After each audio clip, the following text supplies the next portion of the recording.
So maybe it's just because it's the start of a new year, but I feel like lots of people are talking about what makes a purposeful life or a purposeful job. And I feel a little bit smug when I hear those conversations because I would say that on the whole, I have spent most of my career in what I would consider to be quite purposeful jobs. I have done home visits up mountains in the Himalayas. I have travelled to Afghanistan to teach. I spent 4 years in Iraq trying to develop physiotherapy services there. I did a PhD. I set up a physiotherapy program from scratch. And of course, I have done my time in the NHS as well, working clinically in a whole range of areas. Now, I have not made this video to show off about all the things I've done in my career. And if you think that's what I'm doing, then please click off now. I'm making this video for 2 reasons. One, I want to show aspiring healthcare workers that there is such a variety in the work, no matter if you are a physiotherapist like me, or an OT, dietitian, radiographer, etc. There are so many opportunities available for you. And 2, I've used what we refer to as the 4 pillars. So clinical, research, education, and leadership, how I've used those to help me waltz through my career. And if we haven't met before, my name is Claire and I try and help healthcare professionals create careers that they love. So of course, I started with the clinical pillar where I honed my core skills and I rotated around the various areas in the hospital, which I really enjoyed. But one of the problems I have is that I love new and I love change. And when I've been somewhere for a while and got to a certain level of mastery, I feel like I hit a ceiling and I want to do something new. So after a few years clinical in the NHS, I spent basically the rest of my 20s and a chunk of my 30s traveling and exploring and trying to do some good along the way. And the place I spent the biggest amount of time was Iraq. So I moved to the north of Iraq. I spent the first 6 months trying to learn Kurdish and then wanting to set up teaching to try and develop physiotherapy there.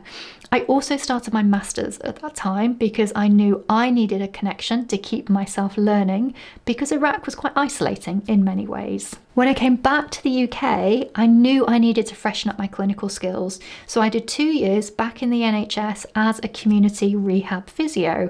And I dropped right back down to a band 5 for this because I just wanted clinical experience without any leadership roles. But in all honesty, I wasn't a very good physio. Not because I was bad clinically or bad at communicating or anything like that, but I just felt frustrated. So for example, we know that when we're working with people at risk of falls, they really need to be doing exercise over a sustained period of time to be reducing the risk of falling. So like 2 hours a week for 6 months. But our poor NHS is strapped for cash. So the best we can offer is a 6-week programme, which people struggle to keep up with once those NHS classes stop. And we also know that lacking those social connections is as big a risk factor for dying as smoking 15 cigarettes a day. And as a community physio, I saw lots of lonely people. So I felt like my work was a little bit futile at times. So when an opportunity came up to do a fully funded PhD, specifically looking at how we can help older people sustain a physically active lifestyle to reduce their risk of falls and all those horrible non-communicable diseases we can get, I jumped at it. And I spent the next 3 years doing my PhD and I loved it. I published my first paper, I did my first uni teaching, but I wasn't sure I wanted to be an academic. However, when a job came up just as I was finishing, my supervisor, thank you Carol, said, well, why don't you just apply for it and try it out? And if you don't like it, you don't have to do it forever. So I did. And I loved it. It turns out I love teaching. I really enjoy working with students. That journey they go on is just amazing to be a part of.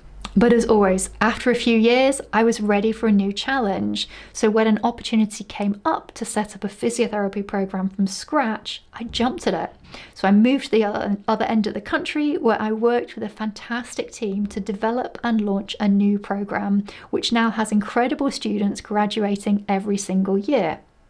So the first part of my career was definitely the more clinical pillar part of it. My time overseas was more of the education pillar. Then I went back to the clinical pillar.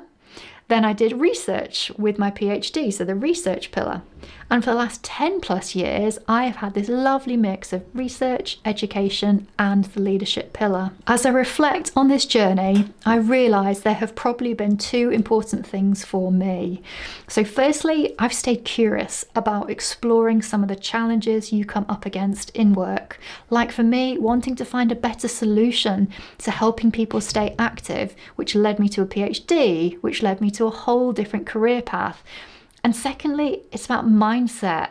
You might not be able to move to the other side of the world, or maybe you've got kids and you don't want to uproot them from school and even move to another part of the country, and you've got your mortgage to pay and things like that. But how can you keep that open mindset so that you continue to have that purposeful career? Now, that's a big question to be asking, and I'm not sure I have the answer to that.